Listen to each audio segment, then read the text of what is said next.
growing number of students in one Cumberland County school district are dealing with homelessness. Thanks for staying with us. I'm Amy Lutz.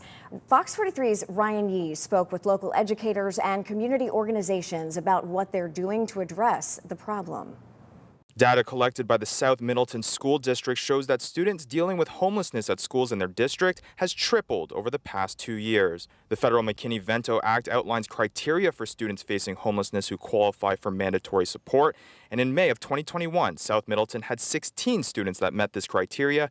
Now that number has jumped to 48. Less than 1% of our student population were identified, and that number has now grown to over 2% of our student population. School officials say a focus to identify students who are facing homelessness has attributed to the jump in numbers. The spike in the numbers that are eligible for students experiencing homelessness is a result of purposeful efforts to identify with the outreach so that we are more likely to target those students who are in need. The rise in homelessness in their communities also coincides with nationwide trends such as the lack of affordable housing. In our community, it's a mosaic of rural, suburban, and a touch of even urban within the Carlisle area.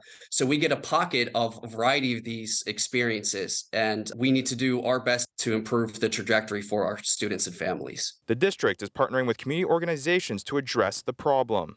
Without our community partnerships, our problems would only perpetuate. One of those organizations is Launchpad, a Cumberland County-based organization that provides independent living services and trauma care to kids in need in the area. And they believe a solution is not possible without the community coming together. We really need to look at a collaborative community effort. When we all get together, we can find solutions. When we try to do it on our own, that's just impossible. Making sure students facing homelessness receive an education is the first step to breaking barriers among the community's youth. Education is what breaks generational poverty, and that's what breaks generational trauma. So without that education, they're really just stuck.